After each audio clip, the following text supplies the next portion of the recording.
Olá, eu sou Leonardo Constantin, acadêmico do curso de Ciência da Computação da UPF. E eu sou o Matheus Godinho, também sou acadêmico do curso de Ciência da Computação pela UPF. E nós estamos aqui para demonstrar o desenvolvimento de um web service SOAP, utilizando Java para fazer a parte do servidor e Python para fazer a parte do cliente. Eu vou explicar sobre o nosso web service em Java. Vamos lá? Então, para fazer um web service SOAP em Java, a gente vai precisar fazer o seguinte. Primeira coisa que a gente tem que pensar é fazer a interface do nosso web service. No caso, a gente decidiu fazer uma biblioteca de álbuns de música. A gente criou aqui a classe álbum, a classe álbum DAO. A gente vai explicar sobre cada uma delas logo mais na sequência. Mas vamos primeiro para a biblioteca álbum server. O que é a biblioteca álbum server? Você pode dar um nome que você quiser para o seu web service.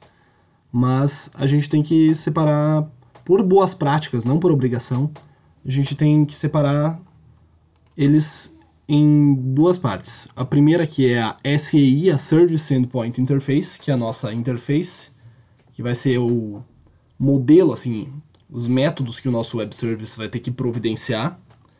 E a parte de implementação que está na nossa classe biblioteca álbum server em pl.java. Aqui a gente tem o nosso package, a gente precisou do Java util.list.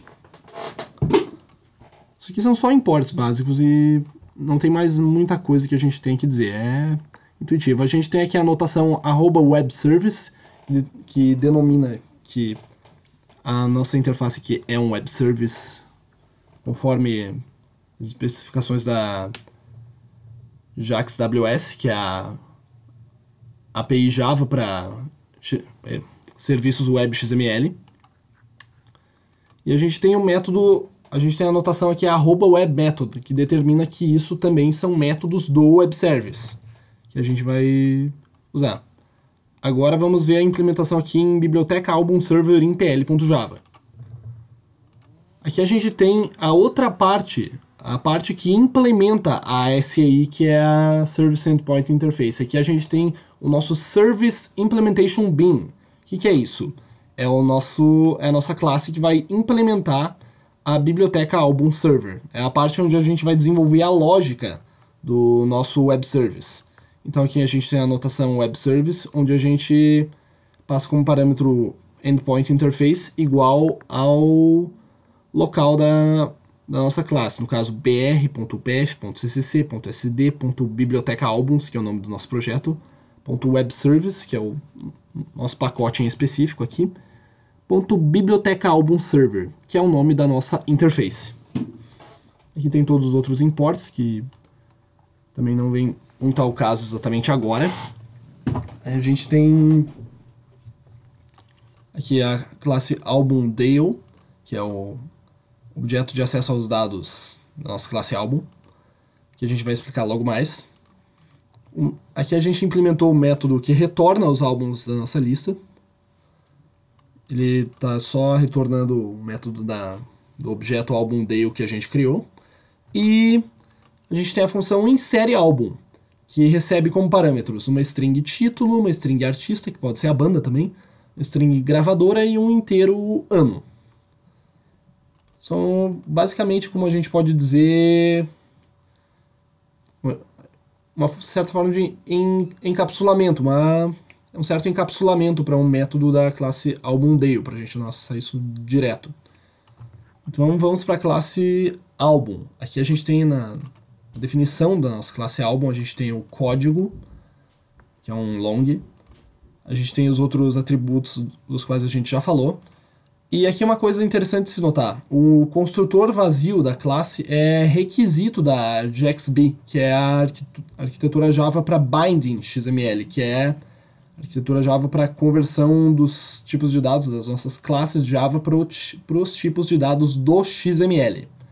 Aqui a gente gerou tanto o construtor como os getters e setters, assim como o hashcode e o equals, usando as ferramentas que o Eclipse nos providencia para isso. Até aí não tem nenhum mistério. E agora vamos para a nossa classe AlbumDale, ou DAO, ou DAO, como alguns podem chamar. Aqui está o nosso Data Access Object. Aqui a gente fez um pseudo banco de dados utilizando o HashMap, utilizando um contador para servir como contador para o código de cada um dos álbuns, como se fosse um falso banco de dados, na verdade. Aqui a gente tem aqueles métodos que são acessados pela implementação do nosso web service, que retornam a array list com os valores dos álbuns, e o método para a inserção dos álbuns atualizando toda vez o contador. Agora vamos para a parte onde a gente publica o nosso web service. A classe Biblioteca Albums Publisher. Aqui a gente importou o endpoint da javax.xml.ws.endpoint. E consiste simplesmente nesses códigos que você está vendo aí. Endpoint.publish, você passa a URL do seu web service, juntamente com a porta, que a gente botou localhost para fins de demonstração, a gente testou local mesmo, e passando um novo objeto Biblioteca Album Server em PL. Agora vamos para a parte do cliente que vai ser explicado pelo Matheus. Então, o nosso cliente, ele foi feito usando a biblioteca zip, e para importar ela, então, tem que ser realizada a instalação através do gerenciador de pacotes do Python mesmo, que no caso é o pip, e a gente vai deixar junto com o link do projeto na descrição desse vídeo. Então aqui na classe Album, que é como se fosse uma struct em Python, a diferença é que, como vocês podem ver, para declarar essa classe, pode usar uma diretiva pass, que no caso é como se fosse um placeholder, e os campos podem ser atribuídos conforme for sendo utilizado. Aqui na classe Novo Álbum, é uma função para atribuir os valores dos campos. Ali porque a gente achou que não seria muito conveniente ter essa parte de interação com o usuário dentro da classe. Então vai retornar o nosso novo álbum com os valores informados pelo usuário. Aqui então o nosso programa principal é onde entra a parte do zip, que importou o cliente para consumir um serviço SOAP em Python, que é um negócio muito simples para ser feito. Então ele vai instanciar um novo cliente passando a URL do serviço SOAP como um parâmetro. O que importa para nós então é mais ou menos essa parte aqui, que é para acessar os métodos do nosso web service, que a gente usa um cliente com C minúsculo, na verdade, que é o nome da variável, e o nome do método e os argumentos do método, para inserir no álbum, passando o título, o artista, gravadora, o ano. E na outra opção a gente pode fazer aqui para ele retornar essa lista, que é uma lista de álbuns e para cada um deles que a gente vai inserir nela. Então a gente vai mostrar também isso dentro de um pseudo banco de dados, com código, título, artista. Agora a gente vai mostrar um exemplo de como faz essa inserção. Muito bem, bora para a demonstração, vamos botar para rodar. Biblioteca Albums Publisher a gente acho que já botou para rodar antes, inclusive. Então a gente vai só rodar o nosso cliente aqui na pasta. Se estiver rodando tudo certo, foi. Tá no ar já.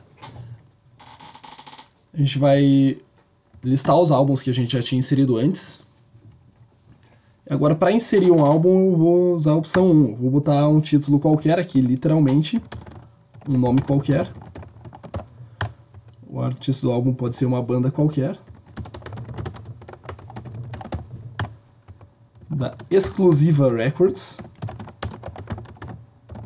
Do ano de 2022, que nem chegou ainda. Show de bola! Vamos listar agora nossos álbuns. Tá lá, tá funcionando. Bom, pessoal, é isso, vamos ficando por aqui. Dúvidas, deixem nos comentários, deixem o feedback de vocês. Curtam, compartilhem esse vídeo e agradeço a vocês por terem prestado atenção. E quero que vocês troquem uma ideia e deem sugestões de como podemos melhorar esse projeto. É isso? Valeu! Valeu, pessoal. Até mais.